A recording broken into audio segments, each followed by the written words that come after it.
And here we are at the JFK Memorial / assassination site here in downtown Dallas. We're right across from the George L. Allen Senior Courts building. And this is it right here. Let's check it out. We have this plaque here in the ground. The joy and excitement of John Fitzgerald Kennedy's life belong to all men. So did the pain and sorrow of his death when he died on November 22nd, 1963. Shock and agony touched human throughout the world. In Dallas, Texas, there was a special sorrow. The young president died in Dallas. The death bullets were fired 200 yards west of this site. And let's find out what more they have. Here's a big plaque here also right when we entered. He was assassinated in Dallas, 200 yards from this location like we just talked about.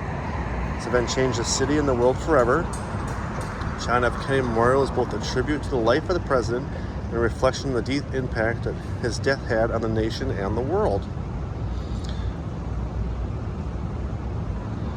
And there is a 6th-floor museum at Dealey Plaza, maintenance of the memorial. But quiet, a place of quiet refuge and a closed place of thought and contemplation, separated from the city around but near the sky and the earth. And this is it. This huge structure here that we are about to walk into. And it's basically just this huge area. There's a huge memorial right here.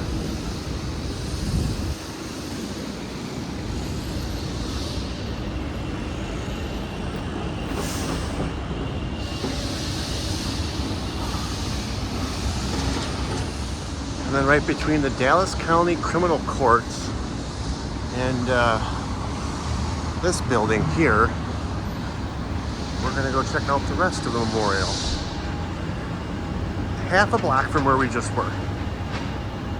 And this big red building right here is the old red courthouse.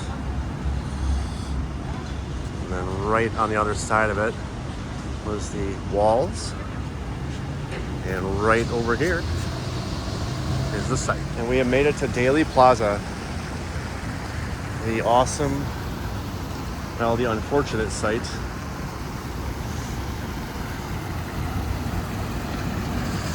Dallas County Administrative Building. You can see where the shot was fired from up there. 1, 2, 3, 4, 5th window. We'll zoom in for you. Right in the middle of your screen. Not the very top one, but the one right below it. And there's this awesome area here. And this dedication.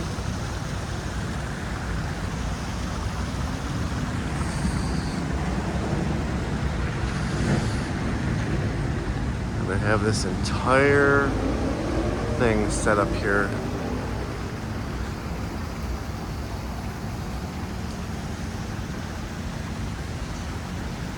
November 22nd, 1963.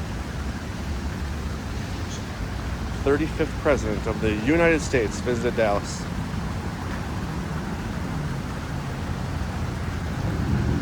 And as you can see, the parade traveled on North Houston Street to Elm Street and west on Elm Street. As the parade continued on Elm Street at 12:30 p.m., rifle shots wounded the president and Texas governor.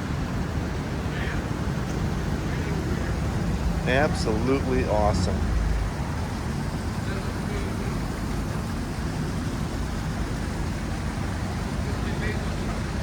See the map right here, Dealey Plaza, the courthouse, Kennedy Memorial Plaza, and this awesome area they have here.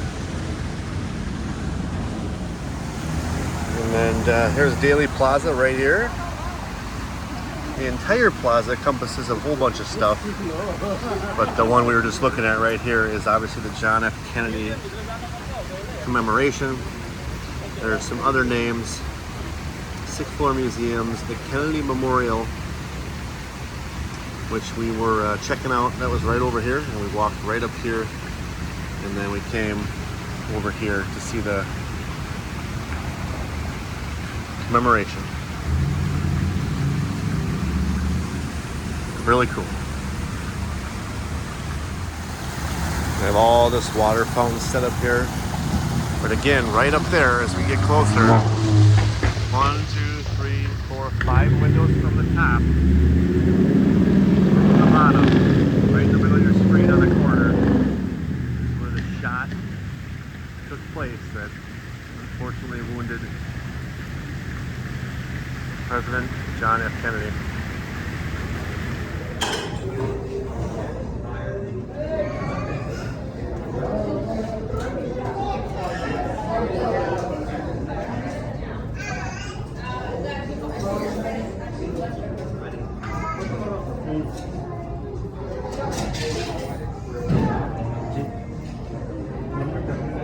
My name is Clinton J. Hill. I am the last surviving of those who were on the presidential post. At the time of the assassination, I was 31 years old and had been in the Secret Service 5 years. My assignment was to provide protection for Mrs. Kennedy. The mood on the aircraft flying into left field was jovial. The crowds were exuberant and were large and were very happy to see President and Mrs. Kennedy. From the Secret Service point of view, each stop was a little different, but we had the same concerns in all of them. Even though the bubble top was not bullet resistant, it was somewhat a sense of protection. We preferred that it be on, but the President preferred always that it be off. We knew they wanted maximum exposure. We tried to minimize that as much as we could. Security and politics is somewhat like oil and water. They don't mix too well. As we entered downtown, it became apparent that the crowds were going to be considerably larger than they were in other areas of the city. We had the assistance of motorcycle escort, but also a concern to us was the fact that there were high-rise buildings, windows open, people hanging out, and people on balconies where there were. We never ruled anything out. Everything was always considered possible. So we were looking at everything we could look at. And I wanted to be in close proximity to prevent anything from happening. So periodically, I would get up on the back of the car, and so I could be close to Mrs. Kennedy.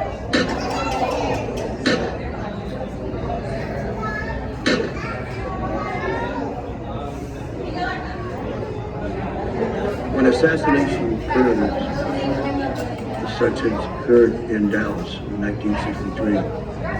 You must remember that the first shot that's fired is what I call free, because you have no idea it's coming. You can't do anything to react prior to it's being shot because you're unaware of it. So everything begins after that shot is fired. All 4 of us agents who were riding on the running boards of that looked toward where the shot came from. What that meant really was that I, who was in the left front portion of the running board, looking toward that shot, scanned the back of the presidential vehicle and saw what happened with the car. The other agents, in looking toward that shot, never realized that he had been hit for the first time. It was actually too late for any of the other agents to react and move. I saw the president grab at his throat and violently move to his left. I knew something was wrong, and so I jumped from the follow-up car and ran toward the presidential vehicle with the objective of getting up on top of the rear of the car to form a shield behind President and Mrs. Kennedy. They tell me that during the process of my running, there was a second shot. I did not hear it, but the third shot I heard and I felt.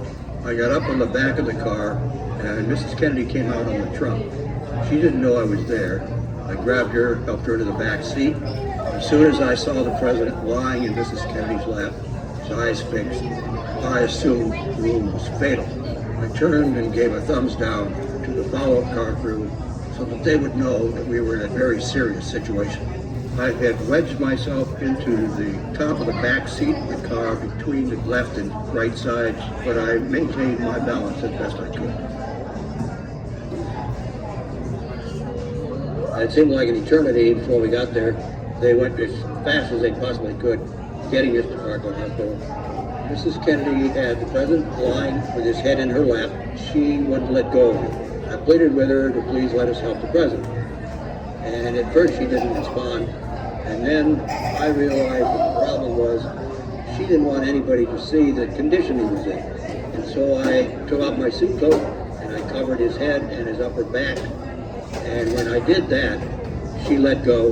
We lifted him up, put him on a gurney, and we took him into the emergency room. It was 27 years before I came back to Dealey Plaza in 1990.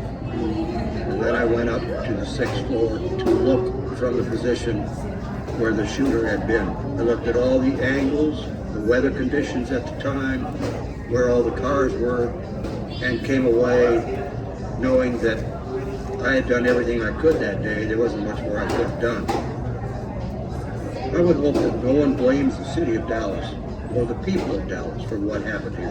What happened in Dallas was a lone gunman, whose name was Lee Harvey Oswald, decided to take action by himself and fired 3 shots in Dealey Plaza. And all 3 of those shots were fired in the same location, the 6th floor of the Texas School Building. One of those shots was a fatal shot to the President of the United States, John F. Kennedy.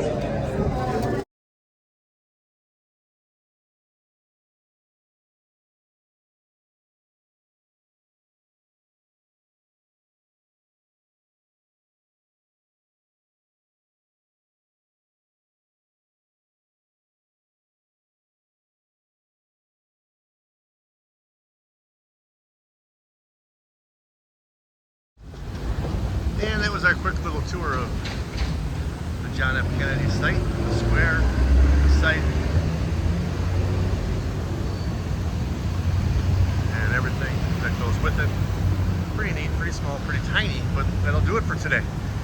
Thanks so much for watching. Make sure to hit the like button and smash that subscribe button so you don't miss out on any more fun adventures we're cooking up here on the channel. Thanks for watching. We'll see you next time.